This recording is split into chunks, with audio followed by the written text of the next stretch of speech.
Welcome to our show, Hong Kong Brief. I'm your host, Jenny. Today, we dive into some pressing issues affecting our city. First up, Hong Kong has set up a task force to manage a gastroenteritis outbreak linked to students who traveled to mainland China.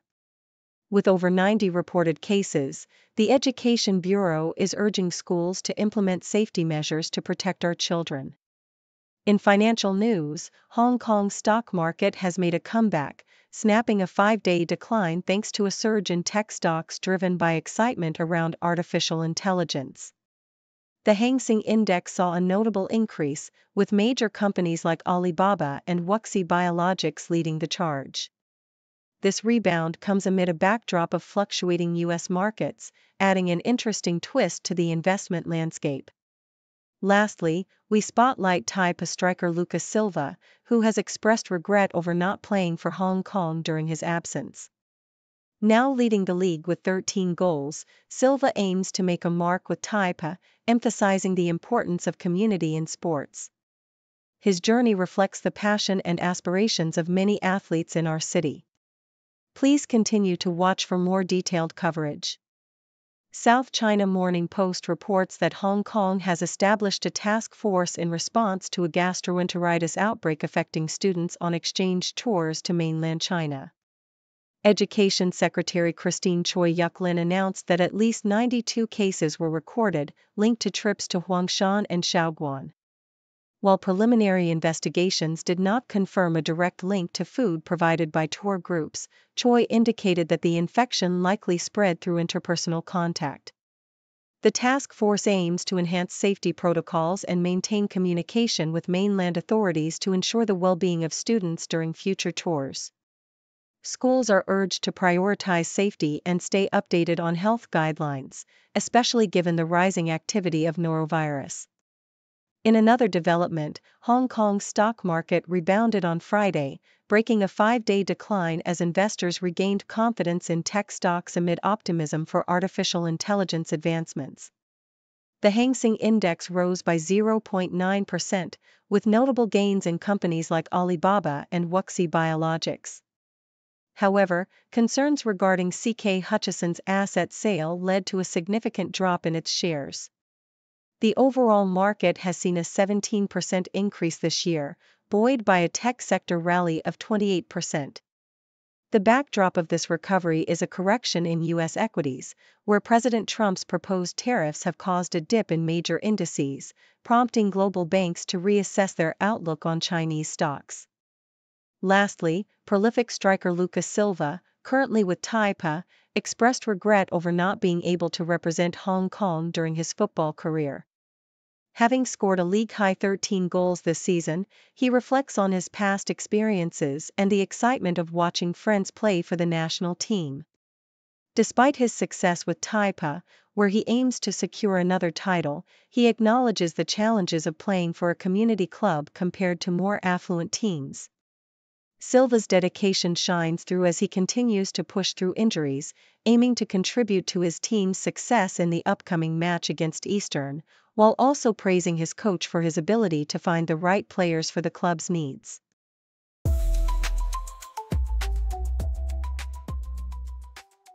Nikkei Asia AIA Group, one of Hong Kong's prominent insurers, has recently announced a substantial $1.6 billion share buyback plan, reflecting its robust financial health and strategic growth. The company reported an impressive 18% increase in the value of new business for the past year, reaching $4.71 billion, driven by strong demand in both Hong Kong and mainland China. This surge is attributed to a growing interest among Chinese investors seeking to diversify their assets amidst a slowing economy, with new business gains soaring by 23% in Hong Kong and 20% on the mainland. AIA's CEO, Li Yuan-Siong, expressed confidence in the region's growth potential despite ongoing geopolitical and macroeconomic uncertainties. The company also announced a final dividend of 130.98 Hong Kong cents per share, a 10% increase from the previous year, showcasing its commitment to shareholder returns while navigating the challenges posed by a fluctuating economic landscape. South China Morning Post. Lacoste, the iconic French sportswear brand founded by tennis legend René Lacoste, is making waves in the fashion industry with its recent runway show at Paris Fashion Week, showcasing the Autumn-Winter 2025 collection. The event was graced by celebrities such as Adrian Brody, Claire Danes, and Venus Williams, highlighting the brand's blend of sportswear and haute couture. Creative director Pelagia Kalatouros, who has a rich background in streetwear and sportswear, emphasized the importance of connecting with Lacoste's heritage, including a visit to the original factory that has stood since 1933. Kalatouros aims to strike a balance between honoring the brand's loyal customer base and appealing to a broader, more diverse audience. She envisions the fashion show as a holistic experience that encapsulates the brand's essence, combining music, design, and the spirit of René Lacoste's community, reflecting the brand's deep-rooted connection to tennis and French culture. South China Morning Post. The call for a more inspiring marathon route in Hong Kong has gained traction, especially after a runner's personal reflections on the experience of marathons in various cities.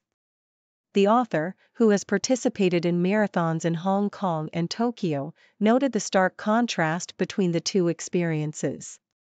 While the Tokyo Marathon is celebrated for its vibrant atmosphere and cultural engagement, Hong Kong's current marathon route is criticized for being dull and uninspiring, primarily consisting of freeways with minimal spectator support. The author suggests that with recent improvements in waterfront running paths, the Hong Kong Marathon could benefit from a reimagined route that embraces the city's scenic harbor and local neighborhoods. By creating a loop that highlights the beauty of Victoria Harbor, the marathon could transform into an exhilarating experience worthy of attracting international participants and elevating Hong Kong's status in the global marathon community.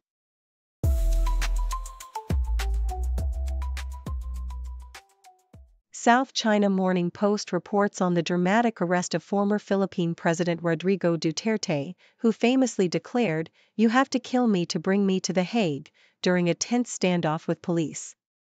After arriving in Manila from Hong Kong, Duterte was confronted by law enforcement following an International Criminal Court (ICC) warrant for his arrest on charges of crimes against humanity. The confrontation lasted 12 hours at a Philippine airbase, where Duterte resisted police attempts to fingerprint and book him, leading to a chaotic scene involving his family and lawyers. The incident marks a significant turn in Duterte's political fortunes, as human rights advocates celebrate the arrest while his supporters decry it as an affront to Philippine sovereignty. As he prepares for his first appearance before ICC judges, the former leader, known for his controversial anti-drug policies and brash remarks, faces a reckoning for his past actions. In another article, South China Morning Post reveals that Hong Kong's healthcare system is set for major reforms, including the introduction of separate charges for non-urgent medical services at public hospitals. This change aims to address the unsustainable subsidy model that currently sees the government covering nearly 98% of public healthcare costs. Authorities plan to widen the safety net for the neediest patients, particularly those facing exorbitant medical bills for severe illnesses.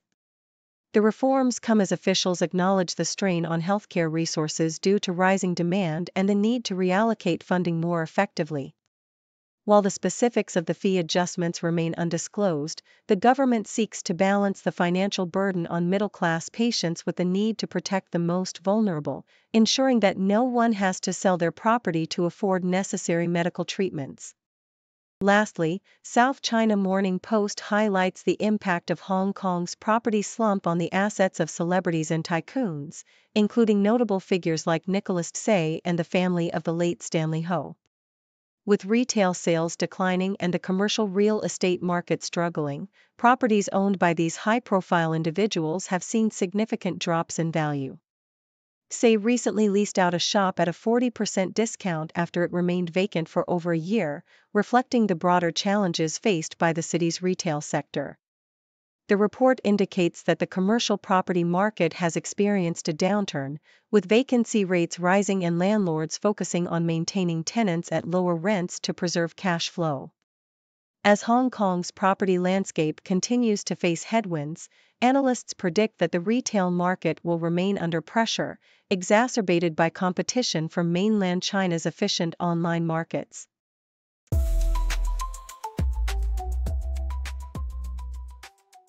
South China Morning Post, the 97th Academy Awards ceremony, which took place on March 3, was a spectacle filled with glitz and glamour, yet the sentiment surrounding it was one of disillusionment for some. The indie film Honora took home several major awards, including Best Picture and Best Director, but not everyone agreed with the accolades handed out that night. The author, a food writer who also enjoys cinema, expressed skepticism towards the Oscars and the Michelin Guide, viewing them as popularity contests rather than genuine reflections of artistic merit. With the Michelin Guide's recent unveiling for Hong Kong and Macau, the author criticized the inherent biases in these rankings, particularly how well-funded restaurants often overshadow smaller, more authentic dining experiences. The Michelin Guide's attempts to address Asian cuisine with awards for street food felt superficial, akin to a marketing strategy rather than a true recognition of culinary excellence. South China Morning Post, a recent report from the Legislative Council Secretariat revealed that the financial savings from Hong Kong's revamped $2 transport fare scheme are deemed insignificant. This scheme, designed to subsidize public transport for the elderly and disabled, will now have a cap on trips and increased charges for longer journeys. While the government expects to save around 680 million Hong Kong dollars annually, the report highlighted that this figure pales in comparison to the overall costs incurred by the scheme, which has surged by over 200% in recent years. Additionally, the decision to freeze civil servant salaries is projected to save about 8.7 billion Hong Kong dollars, but the plan to cut thousands of civil service positions may yield limited savings due to many positions being unfilled. The report further noted that Hong Kong's civil service represents a larger portion of the workforce compared to other Asian cities, raising questions about efficiency and the potential role of artificial intelligence in enhancing civil service operations. South China Morning Post, Fala Chen's journey from a beauty queen in America to a Hollywood star is a fascinating tale of unexpected twists and determination. Initially, she entered the entertainment scene after winning the Miss Asian America pageant, which led to an 8-year contract with Hong Kong's TVB. Despite her initial doubts about her career path, she found her passion for acting and gained recognition in various TV dramas. After a brief marriage and a foray into music, she pursued a Master of Fine Arts at Juilliard, becoming the first person of Chinese descent to graduate from the program. Her breakout role in Shang-Chi and the Legend of the Ten Rings marked a significant milestone, although she later faced typecasting challenges in Hollywood. Nevertheless, Chen continues to work on exciting projects, including her role in the upcoming film The Ballad of a Small Player, showcasing her resilience and versatility as an actress.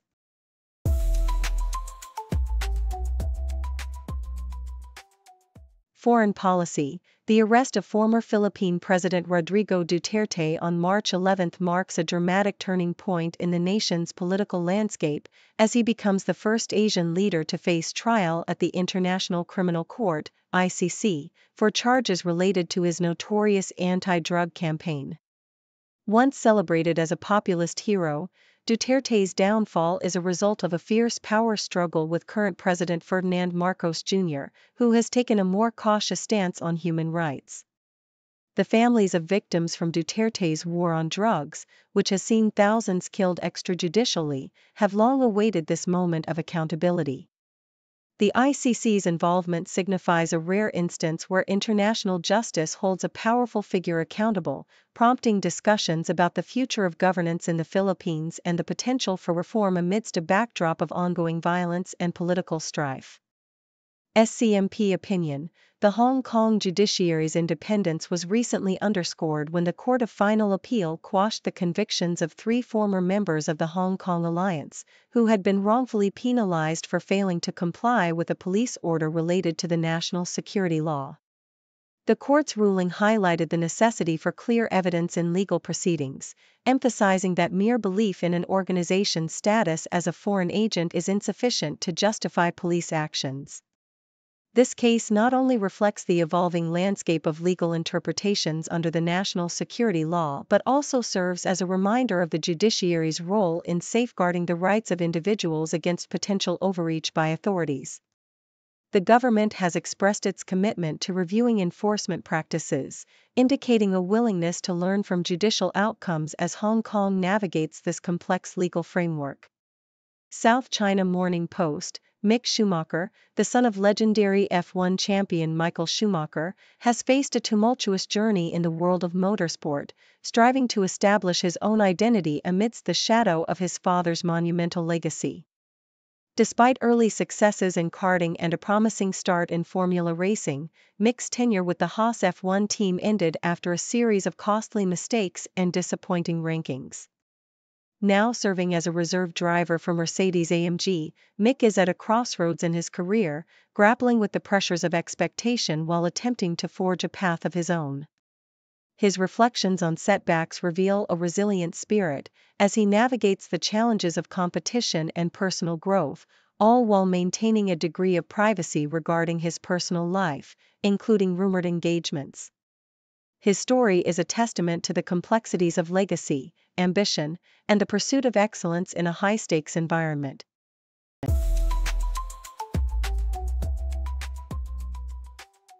Thank you for tuning in.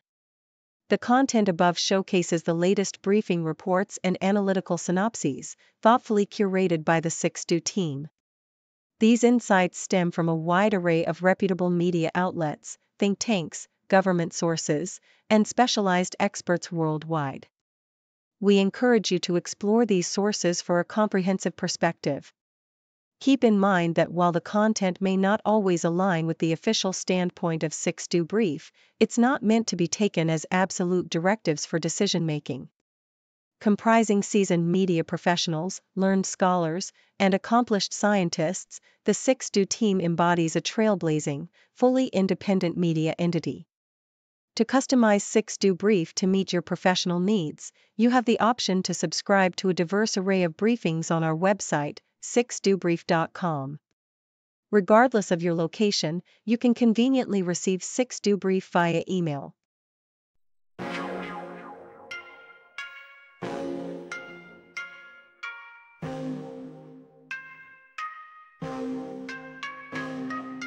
News breaks, buzz the ground, stories spin, walls come down, voices merge in the sound, faces mix in the crowd, broadcasters paint the scene, world events on our screen, every link a different theme, words collide in the stream, 6 degrees connect the dots, background stories more than us. Hear the voices rise aloft, truth unveils in every spot, cultures clash across the globe, spin the threads in a strobe, every story wears a robe, truth and lies in their code, journalists dig real deep, secrets out, they don't sleep, every angle they will keep. In the news we take a leap, new perspectives day by day, hidden truths come to play.